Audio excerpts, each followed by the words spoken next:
السلام علیکم۔ ہماری زندگی میں روزانہ بہت سے واقعات رونما ہوتے رہتے ہیں، اور ان میں سے اکثریت ایک معمول کے واقعات ہونے کی وجہ سے ہماری یادداشت سے اوجھل ہو جاتے ہیں، لیکن بعض واقعات وہ بہت معمولی ہوتے ہیں مگر زندگی پر بہت گہرا اثر ڈالتے ہیں۔ ابھی پچھلے دنوں میں ایک دوستوں کی محفل میں بیٹھا تھا اور مختلف لوگ اپنے اپنے خیالات کا اظہار کر رہے تھے، اور موضوع سخن یہ تھا کہ انسان کبھی تبدیل نہیں ہو سکتا، اور جو اس کی فطرت ہے، جو اس کی عادت ہے، وہ عموماً ایک فکسڈ ہوتی ہے اور وہ بدلتی نہیں ہے۔ آدمی وقتی طور پر اپنے اوپر ایک نقاب چڑھا لیتا ہے، اور وقتی مصلحتوں کے تحت بعض اوقات وہ ایک مختلف طریقے سے بیہیو کرتا ہے، لیکن اس کی جو بنیادی فطرت ہے وہ تبدیل نہیں ہوتی۔ تو ایسے میں ہمارے ایک دوست نے اپنا ایک واقعہ سنایا، اور ہو سکتا ہے اس کی تھوڑی سی تفصیلات میں مجھے کچھ تھوڑا سا اس میں رد و بدل ہو جائے مجھ سے، لیکن جو اس کا کرکس آف میٹر تھا وہ یہ تھا کہ وہ یہ بتانے لگے کہ میں اپنی گاڑی پہ جا رہا تھا اپنے کچھ دوستوں کے ساتھ، تو اچانک کسی ایک اور گاڑی کے ساتھ میری گاڑی ٹکرا گئی، اور اس میں بظاہر زیادہ قصور جو تھا وہ دوسری گاڑی والے کا تھا، اور مجھے اندازہ ہوا کہ میرے گاڑی کا آگے نقصان ہوا ہے، اس کا بمپر اور اس کی بتی شاید ٹوٹ گئی ہے۔ تو جب میں باہر نکلا تو ایسے ہی تھا، کچھ تھوڑا سا اس میں نقصان ہوا تھا۔ تو جو صاحب باہر نکلے تو میں نے ایک دم اپنی مزاج کی سختی کی وجہ سے، اور میں یہ سمجھ رہا تھا کہ اس کی زیادتی ہے اور اس کا قصور ہے، تو میں نے یہ نہیں دیکھا کہ گاڑی میں کون بیٹھا تھا، میں نے ایک دم ان کے ساتھ شاؤٹ کرنا شروع کر دیا۔ آگے سے انہوں نے کچھ دلیل دینے کی کوشش کی تو میرے وہ قریب تھے، تو میں نے زور سے ان کو دھکا دیا، انہوں نے آگے سے کچھ اس کو مزاحمت کی اور میں نے 2-3 تھپڑ لگا دیے، اور پھر وہ لڑائی جھگڑا اور اس طرح کی صورتحال ہو گئی۔ اور تھوڑی دیر میں نے دیکھا تو گاڑی میں کچھ خواتین بھی بیٹھی ہوئی تھیں، اور وہ کچھ تھوڑی ناگواری کی صورتحال ہوئی، لیکن یہ کہ میں نے بہرحال یہ سمجھتے ہوئے، اور میری عادت بھی ایسی تھی غصے والی، اور میرا نقصان بھی ہوا تھا، میں نے کہا کہ اس کا ضرور اظہار کرنا چاہیے، اور میں نے ٹھیک ٹھاک ان کے ساتھ کی۔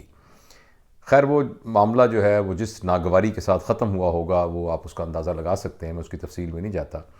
اور وہ کہنے لگے کہ میں خود بھی رات تک اور اگلے دن تک بہت پریشان رہا اس بات سے، اور مجھے بہت غصہ بھی بہت آ رہا تھا۔ بہرحال وہ گاڑی میں نے اپنی ٹھیک کروا لی۔ کہتے ہیں اس کے کچھ ہی دنوں کے بعد میں اپنی والدہ کے ساتھ جا رہا تھا، تو اچانک کچھ مجھ سے غلطی ہوئی، اور ایک کھڑی ہوئی چھوٹی گاڑی جو مہران تھی، اور ان کی گاڑی بڑی تھی، وہ کہنے لگے مجھ سے اس پہ لگ گئی، اور وہ کافی زور سے لگی، جن سے وہ گاڑی پیچھے سے کافی دھس گئی آگے، اور ان کا جو پیچھے والا بڑا شیشہ ہے وہ بھی ٹوٹ گیا۔ اور ابھی اسی دوران وہ صاحب جو گاڑی میں بیٹھے ہوئے تھے وہ نکلے باہر، اور جو باہر نکلے تو میں بھی نکلا، اور میں اپنا ذہن بنا رہا تھا کہ میں اس کو کیسے ریٹیلیٹ کروں، لیکن اتنی دیر میں نے اندازہ لگا لیا کہ غلطی بھی میری ہے اور گاڑی بھی ان کا کافی نقصان ہوا ہے۔ تو ایک دم جب باہر آئے تو ان کی نظر میری گاڑی پہ پڑی، تو میری والدہ بیٹھی ہوئی، تو ایک دم انہوں نے کہا کہ آپ کے ساتھ کون ہے؟ تو میں کہا میری والدہ ہے۔ تو کہنے لگے اچھا چلو ٹھیک ہے، جو ہونا تھا ہو گیا، آپ جائیے، آپ والدہ کے ساتھ، والدہ کو نہ زحمت دیں، آپ والدہ کو لے کے جائیے، بس جو ہونا تھا ہو گیا، بس جو ہو گیا۔ کہنے لگا وہ یہ کہہ کے چپ کر کے گاڑی میں چلے گئے، اور میں جب واپس آیا تو میں اپنی والدہ کے ساتھ نظریں نہیں ملا سکتا تھا، کیونکہ مجھے یہ لگا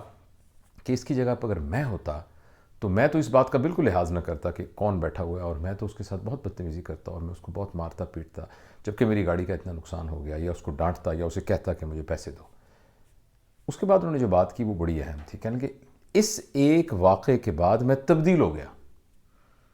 اور میرے پورے سسٹم میں سے، میرے پورے مزاج میں سے غصہ نکل گیا، اور اس کے بعد سے میں کبھی غصے میں نہیں ہوا۔ اگر اس طرح کا کوئی واقعہ ہو جس میں کوئی کنفلکٹ ہو تو مجھے اچانک یہ واقعہ یاد آ جاتا ہے، اور ایک دم میں اس کو معاف کر دیتا ہوں، یا میں اس کا کوئی نہ کوئی ایک صلح جوئی کے ساتھ کوئی نہ کوئی حل نکالتا ہوں۔ تو میں نے اس سے یہ سیکھا کہ ہمیں کبھی بھی یہ نہیں سوچنا چاہیے کہ جو نیکی ہم کر رہے ہیں وہ کوئی چھوٹی سی نیکی ہے۔ ہمارا ذرا سا ایکٹ آف کائنڈنس، ذرا سی مہربانی کسی پر، ذرا سا کسی کو معاف کر دینا اور غصے میں نہ آنا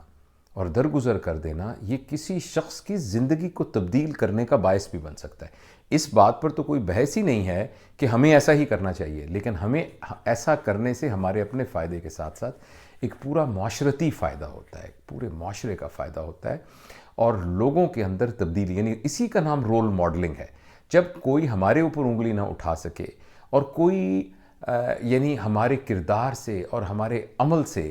ایک اچھائی نکلے، تو وہ اچھائی کبھی بھی یک طرفہ نہیں رہتی، بلکہ وہ پھیلتی ہے اور معاشرے میں آگے بڑھتی ہے۔ تو اللہ تعالی ہم سب کو توفیق دے کہ ہم اپنے مزاج کو کنٹرول کرتے ہوئے اس کے اندر ایک معاف کرنا، درگزر کرنا، صبر کرنا وہ ہمارے مزاج کا حصہ بن جائے۔